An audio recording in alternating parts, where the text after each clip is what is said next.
નમસ્કાર. નિર્માણ ન્યૂઝની વિશેષ રજૂઆત ઝીરોડ કાર્યક્રમ સાથે હું છું યજ્ઞ ત્રિવેદી.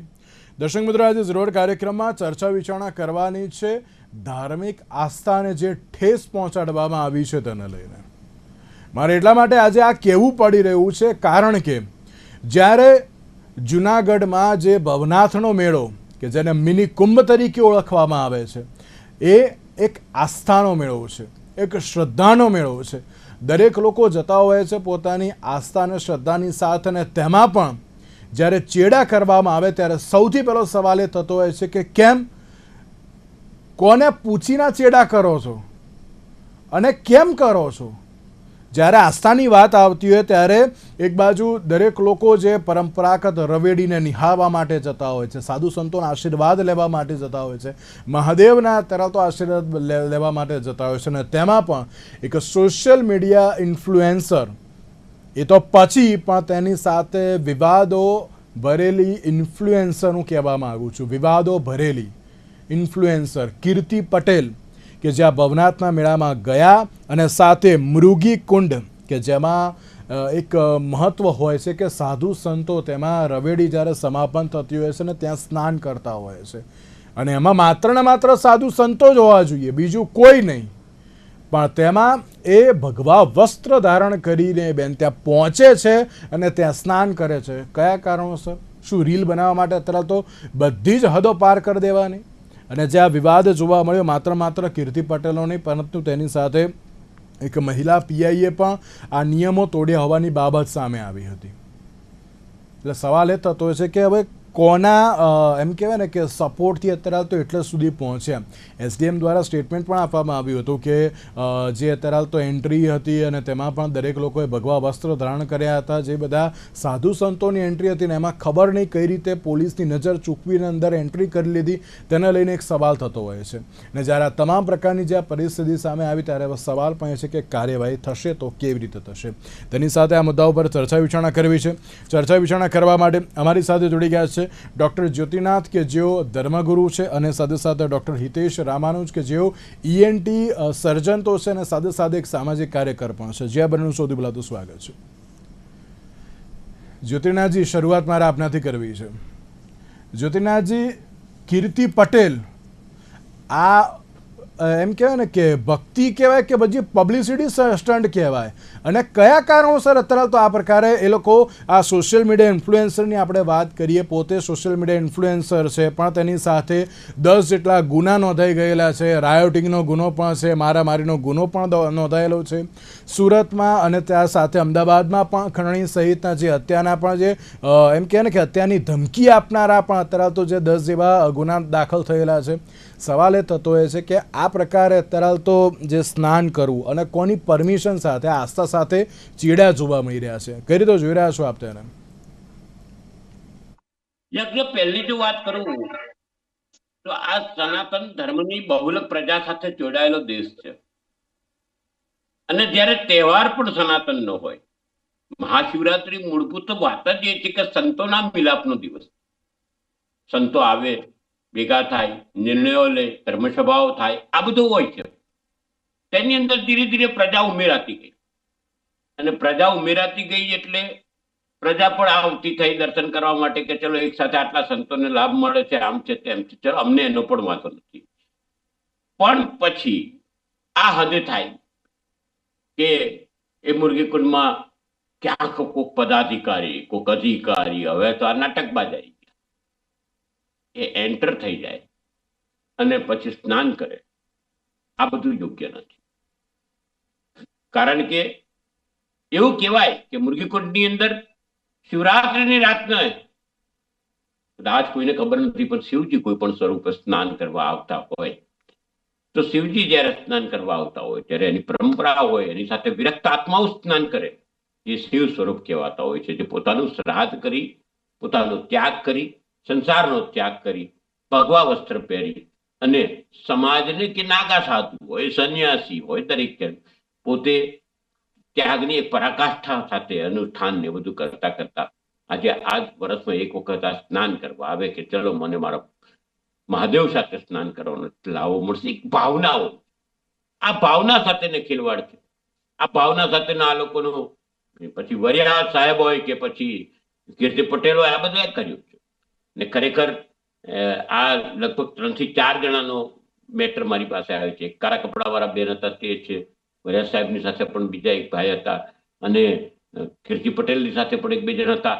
આ યોગ્ય નથી, આ ક્યાંય ચલાવી લેવાય તેમ નથી. અને એક વખત ચલાવી લેશો તો દાખલો નહીં બેસે. દાખલો બેસાડવો પડશે કે જેથી ફરી કોઈ આવું ન કરે. આ ખૂબ જરૂરી છે, કારણ કે સનાતનને હાનિ પહોંચાડવું અને તે પહોંચાડ્યા પછી લોકોની આસ્થા સાથે રમવું, આ 2 વસ્તુ યોગ્ય નથી. બિલકુલ બિલકુલ સાચી વાત છે. એ થતો હોય છે કે હવે ક્યાંક આ પ્રકારના જે એમ કહેવાય ને કે કાર્યો વધવા માંડ્યા છે. સનાતનની ગરિમા જે જાળવવાની બાબત હોય ને તેમાં પણ જ્યારે આ પ્રકારની સિચ્યુએશન આઈને ઊભી થઈ જાય ને ત્યારે એક જ બાબત હવે સામે આવતી હોય છે કે હવે આને રોકવી કેવી રીતે. હિતેશભાઈ, સૌથી પહેલાં તો આપ પણ આ ઘટનાને કઈ રીતે જોઈ રહ્યા છો? કારણ કે આપણે જ્યારે સનાતન ધર્મની વાત કરતા હોય છે, સનાતન ધર્મને અત્યારે તો જે પૂજવામાં આવતો હોય છે, આસ્થા અને શ્રદ્ધા જે અત્યારે તો દરેક લોકોની તેમાં જે સંકળાયેલી જોવા મળતી હોય છે ને, તેમાં પણ જ્યારે આ પ્રકારે હવે ધાર્મિક મર્યાદાઓનો જે આ ભંગ કરવો એ કેટલું અત્યારે તો યોગ્ય, શું કહેશો આપ? પહેલા તો યજ્ઞભાઈ, હું તમને ખૂબ ખૂબ આભાર અને અભિનંદન આપું છું કે જીટીપીએલના માધ્યમથી તમે આવા વિષયો લાવો છો અને એના ઉપર ડિસ્કશન કરો છો, અને એનાથી સરકાર પણ ભલી જતી હોય છે અને સરકાર સુધી આ પહોંચતું હોય છે. પહેલી વસ્તુ કે હું આ વિષયને કઈ રીતે જોઉં છું, આજે જ મને ખબર પડી અને વિષય મારા ધ્યાનમાં આવ્યો, મને ખબર નહોતી ખરેખર. અને તમે જ્યારે એ બેનનો ઇન્ટ્રોડક્શન આપ્યું ત્યારે જે તમે એમના ઉપરના કેસ કે એમની ઉપરની જે કંઈ એફઆઈઆર કે એમના જે આગળના જે બી ભૂતકાળ હોય એ ભૂતકાળ વિશે જણાવ્યું, એના પરથી કહું કે કોઈ ધાર્મિક આસ્થાથી તો ગયા જ નથી. પહેલી વસ્તુ, રીલ બનાવવાનો શોખ હોય અને રીલ વધારે લોકો સુધી પહોંચે અને વધારે લોકો લાઈક કરે, એના પ્રયત્ન માટે આ કરવામાં આવેલું કૃત્ય છે, જેને હું સખત શબ્દોમાં વખોડું છું. અને આના માટે જે પણ પગલાં લેવા પડે એ ગવર્મેન્ટે, પોલીસ ખાતાએ લેવા જોઈએ.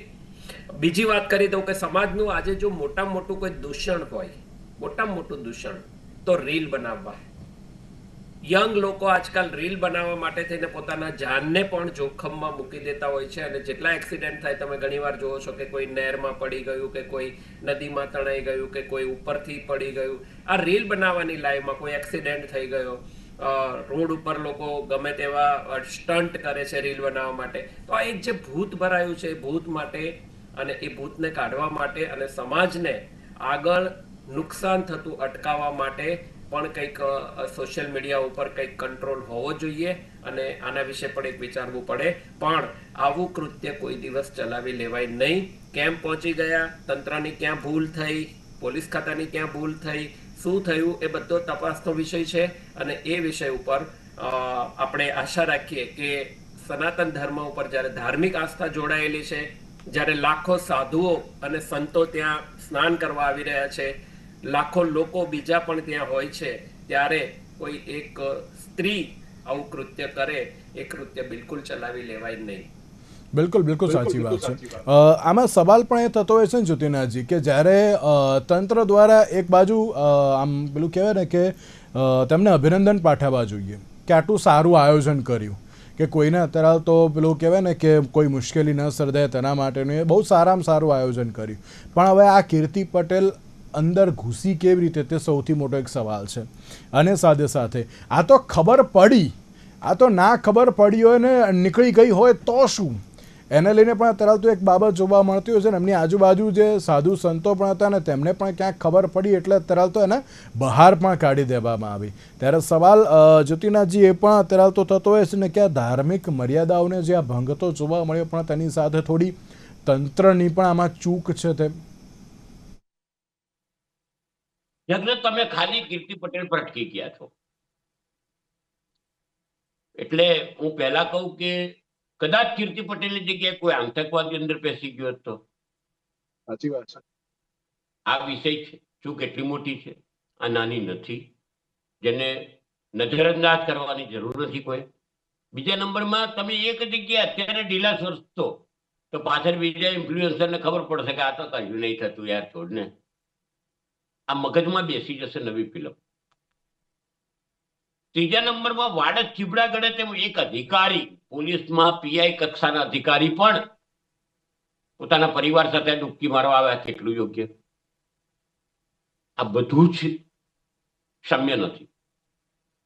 તમે આપણે સમાજમાં આટલો મોટો મુદ્દો ઉઠવાનું કારણ જ એ છે. કીર્તિ પટેલ નાટકબાજ છે, રીલ બનાવીને ગાળો દે છે, ખંડણીઓ માંગે છે, આ બધું સમજ્યા. મૂળ વસ્તુ એ છે કે સનાતનની મૂળ પરંપરા સાથે ચેડા કર્યા એટલે વિષય બન્યો. બિલકુલ. અને આ એ મહત્વનું છે કે જે પવિત્રતા આજ દિન સુધી સચવાયેલી હોય ને તે પવિત્રતામાં આવી રીતનું કૃત્ય થાય, જે પરિસ્થિતિ સંતોના મગજમાં ઊભી થાય છે તે બહુ ખતરનાક. મેં પહેલા કીધું કે બ્રહ્મચારી પણ હોય, સંન્યાસી પણ હોય, નાગા પણ હોય, ગિરી પુરી ભારતીય આખી પરંપરા છે. એ પરંપરાના બધા જ ને પેટમાં દુખતું હશે કે આ કેવી રીતે. કારણ કે નાગા એટલે તો સંપૂર્ણ ત્યાગની વાત આવે. સંન્યાસી એ પ્રકારની પ્રક્રિયા છે. બ્રહ્મચારીની પ્રક્રિયા તો એનાથી જુદી છે આખી. તો આ બધા ક્યાંક ને ક્યાંક પોતાના લાગણીઓ થઈ ધાર્મિક ભાવનાથી હતાહત થયા છે. ને આ નાની વાત નથી. આખો મેળો શાંતિથી પત્યો હોય અને છેલ્લા આવું થયું હોય તો મૂળભૂત પ્રણાલીના લીધે દરેક સંત ક્યાંક ને ક્યાંક મનમાં કટુતા લઈને ફરતો હોય છે કે હરે બાપા શું થયું. કારણ કે સંસારી કોઈ ત્યાં એલાવ નથી. અને ત્યારે આ ખૂબ જ દુઃખદ ઘટના છે. ના ક્યાંય પણ ફરી કહું કે ક્ષમ્ય નથી. કડક હાથે કાર્યવાહી લેવી જોઈએ. ને હું તો દરેક મીડિયા વાળાને ધન્યવાદ આપું કે આજે આ વિષયને બહુ ધ્યાનથી ને સારી રીતે ચલાવે. પણ જ્યોતિનાથજી, એવું નથી લાગતું કે આ સમયમાં હવે સનાતન ધર્મની ગરિમાને ઠેસ પહોંચાડવાની ગતિવિધિઓ વધી ગઈ છે તેમ હવે તેને અટકાવવી પણ બહુ જરૂરી છે તેમ? યજ્ઞ જો વાત કરો તમે આવી રીતે બ્રીફલી વાત કરો તો હું તો કહું કે ઘણા બધા સંપ્રદાય છે તે પણ ભગવાનને ગાળો દે છે. આજે એનાથી વધારે જતો રહું તો ઘણા લોકો પોતાની જાતને એટલી બધી મહાન સમજાવે છે કે બીજા ભગવાનો તેની સામે નોકરી કરતા હોય. આ બધું સનાતનને હાનિ પહોંચાડે છે ને દુનિયા જાણે છે ને તમે બી વિદિત છો આ બાબતથી કે હું કાયમ આના માટે લડું છું. મહત્વનું એ છે કે કોઈકે બોલવું પડશે. ભગવાન કૃપાએ, ગુરુ કૃપાએ, ગુરુ ગોરખનાથની મહેરબાનીથી આજે ભગવાને મને નિમિત્ત બનાવ્યો છે કે હું આ બાબતે બોલી શકું છું, આ બાબતે રજૂઆતો કરી શકું છું ને તંત્ર પણ સાંભળે છે. ખરેખર આ નાની નાની વાતો ભેગી થઈને જ મોટું સ્વરૂપ થાય. આ તો એવી વાત છે કે કાલે ઉઠીને કોઈ મંદિરમાં ગર્ભગૃહમાં જૂતા પહેરીને અભિષેક કરવા જતો રહેશે. એ રીતની વાત છે ને આ ક્યાંય પણ ચલાવાય નહીં. કારણ કે અમારા મંદિરોમાં જયારે પાટિયા જ લગાવવા પડતા હોય કે ટૂંકા વસ્ત્ર પહેરી ના આવતા, તમે તમારી ગરિમામાં રહેજો, તો આજે સમજો કે આપણી સંસ્કૃતિને કેટલી હાનિ થાય છે. ચડ્ડા પહેરીને આવી જાય સ્ત્રીને તો હું કહું હવે. એટલે આ ઘણું બધું હોય છે, અમે ચેતવાની જરૂર. હિતેશભાઈ, એવું લાગે છે કે હવે ધાર્મિક મર્યાદાઓ સમજાવવી પડશે તેમ લોકોને? યજ્ઞભાઈ, કે એક તો તમે કહ્યું એમ સનાતન ધર્મને આ રીતે એના વિશે કરવું, જે કંઈ એને હાનિ પહોંચાડવી એવું કરવું એક ફેશન બની ગઈ છે. કેમ કે સનાતન ધર્મ વિશે જ આવું બધું ચાલી રહ્યું છે. કોઈ તમે બીજા કોઈ ધર્મ વિશે બોલવાની એકવાર હિંમત કરી જુઓ કે આવું કૃત્ય કરવાની હિંમત કરી જુઓ તો તમને શું થશે એ કલ્પના પણ નહીં આવે. પણ અહીંયા તો હવે એવું નથી રહ્યું ડોક્ટર સાહેબ. આ સોશિયલ મીડિયાના જમાનામાં એ બાકી નથી રહ્યું, કોઈ બાકી નથી રહ્યા. બધા જ ધર્મનો વારો લઈ લીધો લોકોએ. પણ સનાતન ધર્મને વારંવાર કંઈક ને કંઈક હાનિ પહોંચાડે એવા આવા કૃત્યો થઈ રહ્યા છે. અને એના માટે આપણા સાધુ સંતોએ આગળ આવવું પડે, આપણા મઠ મંદિરોએ આગળ આવવું પડે, લોકોને સાચું શું છે અને એના વિશે શીખવાડવું પડે. કારણ કે આજે તમે એક રીતે જોવા જાઓ યજ્ઞભાઈ, તો જે જેન્ઝી છે અને જે અત્યારે જે લોકો 97 પછી બોર્ન પેઢી છે, એ લોકોને તમે લોજિક સાથે કઈ સમજાવશો તો એ આપણા કરતા પણ વધારે ધાર્મિક બની જશે, આપણા કરતા પણ વધારે ધર્મને અને સનાતન ધર્મને સમજી શકે એવી એક કોમ્યુનિટી છે, એવી એક અત્યારે યુવા પેઢી આવી છે કે જેને આપણે થોડું લોજિકલી સમજાવવું પડે. એના માટે આપણે પ્રયત્ન કરવા પડે કે આ એક હિન્દુ દેશ છે, એક જ દેશ છે, બીજા કોઈ દેશ બચ્યા નથી. આપણી સંસ્કૃતિ છે જેને દુનિયાને રાહ ચીંધાડી છે. બાકી કોઈની પાસે કોઈ સંસ્કૃતિ હતી જ નહીં. આપણા મઠો, આપણા મંદિરો, આપણા ઋષિ મુનિઓએ જે પરંપરા આપી છે એ આપણી પાસે જ છે. ભારત સિવાય કોઈ પાસે નથી. એટલે એ લોકોને તો ખબર નથી પડતી કે કઈ રીતે જીવન જીવવું. આપણને એ શીખવાડવામાં આવ્યું છે. આપણા ગુરુકુળોએ શીખવાડ્યું છે, આપણા સંતોએ શીખવાડ્યું છે, આપણા ઋષિ મુનિઓએ જે શીખવાડ્યું છે, આપણા વેદોએ શીખવાડ્યું છે. એ વસ્તુ એ લોકોને કહેવી પડે કે આપણી પાસે અમૂલ્ય વારસો છે. એ વારસોને જુઓ, જાણો અને એની અંદર ઉતરો. હું એમ નથી કહેતો કે વધારે પડતા ધાર્મિક થઈ જાઓ કે સાધુ સંત થઈ જાઓ, પણ એટલીસ્ટ એક સ્પિરિચ્યુઅલ લેવલે એક સંસ્કૃતિને જાણવાના એક પ્રયત્ન તરીકે દરેક લોકો સુધી આ પહોંચાડવું પડશે. લોકોને એ ખબર પડવી જોઈએ કે વેસ્ટર્ન કન્ટ્રીઝ પાસે કે દુનિયાના કોઈ પણ કન્ટ્રી પાસે આટલો સારો અમૂલ્ય વારસો નથી. આપણી પાસે ગીતા છે, આપણી પાસે વેદો છે, આપણી પાસે સંસ્કૃતિ છે, આપણી પાસે ધર્મ છે, બધું જ છે. તો એ અત્યારે જો શીખવાડવામાં આવશે તો આવા ક્ષુલ્લક બાબતો જે થઈ રહી છે ધર્મ માટે એ નહીં થાય. અને એના માટે દરેકે પ્રયત્ન કરવા જોઈએ. તમારી વાત હિતેશભાઈ, હિતેશભાઈ, હજુ એક વાત એ પણ કે અધિકારીઓ પણ હવે થોડુંક વધારે પડતું ધ્યાન આપવું જરૂરી છે ને, કારણ કે આ બેન ક્યાંથી અંદર ગઈ એ જ હજુ કોઈને ખબર નથી, કોના સપોર્ટથી ગઈ એ પણ ખબર નથી. ચલો અંદર તો પ્રવેશી, પણ તેની સાથે મૃગીકુંડમાં સ્નાન પણ કરી દીધું તોય હજુ કોઈને ખબર ના પડી. ત્યારે સવાલ એ થતો હોય કે શું આમાં તો તંત્ર જ અત્યારે તો ઊંઘતું ઝડપાયું છે ને. એટલે આમાં સવાલ પણ એ થાય કે તમે આખું આયોજન કર્યું, કોઈ શંકાનું સ્થાન નહીં, બહુ જ સારામાં સારું કર્યું, સુરક્ષાને બધી જ રીતે સારું કર્યું, પણ આ એક વસ્તુને કારણે તમારું આખું આયોજન બગડ્યું હોય ને તેવું સ્પષ્ટપણે ફલિત થઈ રહ્યું છે. એટલે હિતેશભાઈ, લાગે છે કે હવે તંત્રે સજાગ થવું પડશે કે પછી હવે પાછું ધર્મગુરુ હોય અને એ બધા જ અત્યારે તો પેલું કહે ને કે હવે કમાન હાથમાં લઈ લેવી પડશે કે ભાઈ આ હવે સનાતનનું જે પણ કંઈ કામ છે ને હવે અમે જ કરીશું, તમે લોકો અમને વચ્ચે ડિસ્ટર્બ ના કરશો. તેમ કે જ્યારે આ પ્રકારની કામગીરીની જે બાબત અત્યારે તો જે સામે આવતી હોય તો ત્યારે હવે કામગીરી કરી તો કરી કેવી રીતે? હવે જો તંત્રની વાત કરવામાં આવે તો હવે તંત્ર દ્વારા કામગીરી તો અત્યારે એમ કહેવામાં આવે છે કે ના અમે કરીએ છીએ, પણ સાથે સાથે હવે સાધુ સંતોએ પણ હવે આગળ આવવું પડશે કે કેમ, તે પણ એક સવાલ છે. જ્યોતિનાથજી, ક્યાંક ટેકનિકલ ઇસ્યુ જોવા મળી રહ્યો છે. આપણે આ સવાલ કે જ્યારે તંત્રની વાત કરીએ છીએ, તમે તો કહ્યું કે ના તંત્રના અધિકારીઓ જ અત્યારે તો જે એમને સ્નાન કરવું હોય એ પ્રમાણે અત્યારે તો અંદર આવી ગયા હતા અને જે ક્યાંક માન મર્યાદા અત્યારે તો ઓળંગી હોય તેવી પણ જે બાબત સામે આવી. તો હવે લાગે છે કે ના હવે અધિકારીઓ નહીં પરંતુ હવે તો જે ધર્મગુરુઓ તેમજ મઠના પીઠાધીશ્વર કે પછી જે પણ કોઈ અત્યારે તો તેમની સાથે હોય એ બધાએ જ હવે આગળ આવવું પડશે કે શું હવે આ પ્રકારના આયોજનો માટે કે આમાં કઈ રીતે માન મર્યાદાનું પાલન કરવું જોઈએ, શું કરવું જોઈએ, શું નહીં, ક્યાં કયા ટાઈમે કયા સમય અત્યારે તો શું થવું જોઈએ, બધાનું ધ્યાન હવે એ રીતે રાખવું પડશે કે શું? મૂળભૂત યજ્ઞમાં કેવું હોય કે તમને સમજાવું તો સાચા અર્થમાં તો તંત્ર જયારે એક્શનમાં આવે છે ત્યારે સંતોને પૂછતી નથી હોતી. ત્યારે અમે કહીએ કે તમે વ્યવસ્થા કરો, વાંધો નથી, પણ હવે અમારે અમે કહીએ જ છે વારંવાર કે અમારા લોકોને સાથે રાખો, કમિટી બનાવો, તેમાં સાથે રાખો, એ લોકો સાથે એક્શન કરો. કારણ કે તંત્રના જે માણસો હોય છે તે લોકોની એક મર્યાદા હોય છે. મર્યાદા સાથે સાથે એમના ઉપરી અધિકારીઓને સાચવવા હોય છે. આજે જે ત્યાં ગાડી પીએસઆઈ સુધીના લોકો હોય તે તો બચારા પીઆઈ ને આવતા જોઈને શું કરે, પીઆઈ જ અંદર જાય તો શું કરે, એવી પ્રણાલીઓ ઊભી થતી હોય છે. એની સાથે સાથે જો સ્વયંસેવક હોય તો એક્શન લે. આખી સંતોના સ્વયંસેવકોનો પણ ઉપયોગ કરવો પડે, સાથે પોલીસ તંત્રનો પણ ઉપયોગ કરવો પડે. બંનેના સમન્વયથી સોનામાં સુગંધ પડે. બાબત હું આપને એક રોકવા માંગુ છું, પણ એવું લાગે છે હવે કે જ્યારે આ સનાતનની ગરિમાને ઠેસ પહોંચાડવાની બાબતને બધું આવતું હોય તો હવે ક્યાંક મઠના પીઠાધીશ્વર, સાધુ સંતો અને મહંતોએ હવે ક્યાંક મર્યાદાઓ શીખવાડવી એવો ફરી એકવાર જરૂર પડી ગઈ છે. તેમ જ્યારે આ પ્રકારનું આપણે એમ કહેવાય ને કે આ તો મિની કુંભ તરીકે હવે તો બિરુદ મળ્યું છે અને તેમાં પણ આ પ્રકારની પરિસ્થિતિ તો લાગે છે હવે ફરી એકવાર સાધુ સંતો હવે આગળ આવવું પડશે. તેમ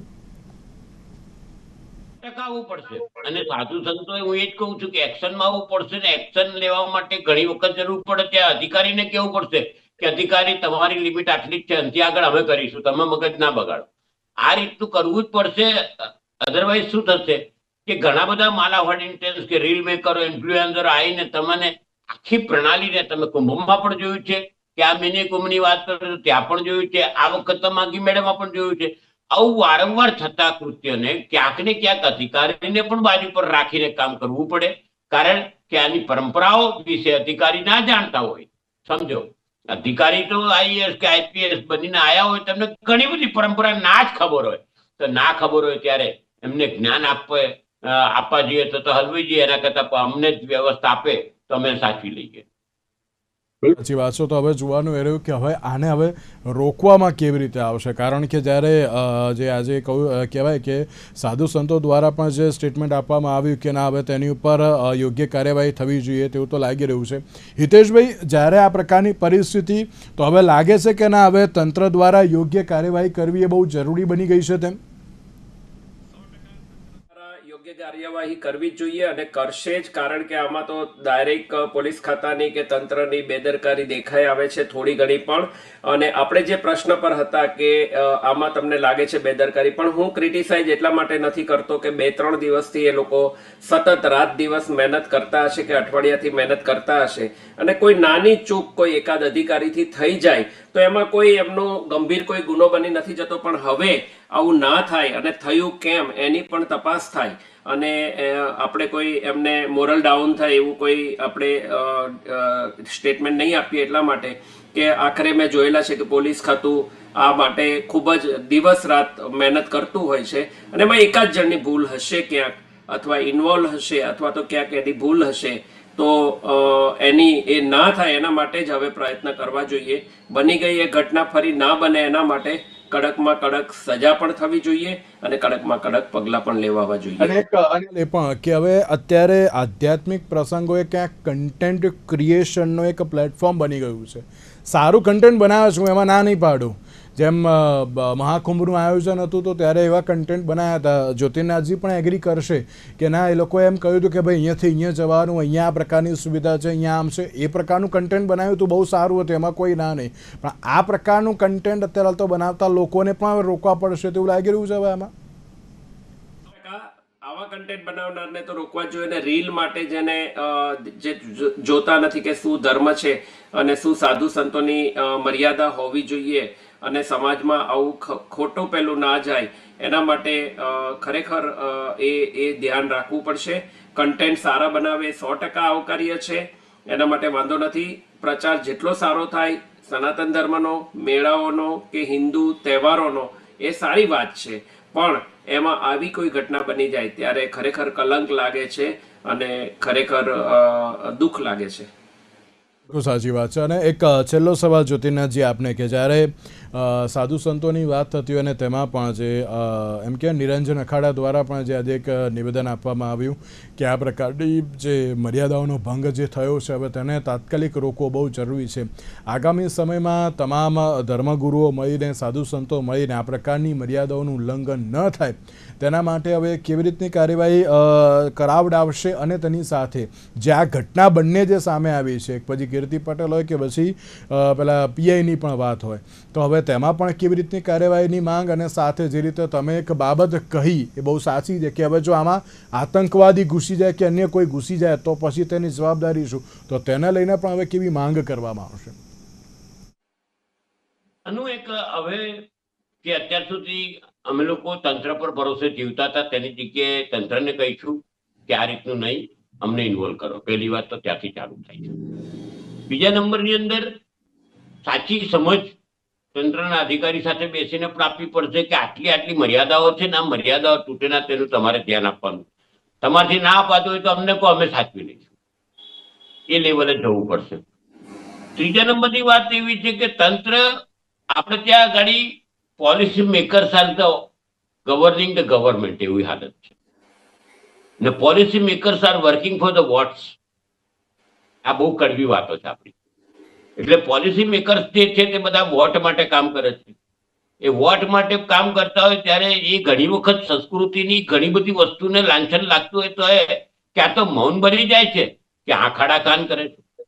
આ બધી જ બાબતો પર કાન પકડવાની તૈયારી અમે લોકો કરીશું. અમે પણ એક કમિટી બનાવી રહ્યા છે ટૂંક સમયમાં, ને કોર કમિટી બધે કામ કરશે. બિલકુલ બિલકુલ. તો હવે જોવાનું હોય કે આગામી સમયમાં હવે કેવી રીતની કાર્યવાહી કરવામાં આવશે.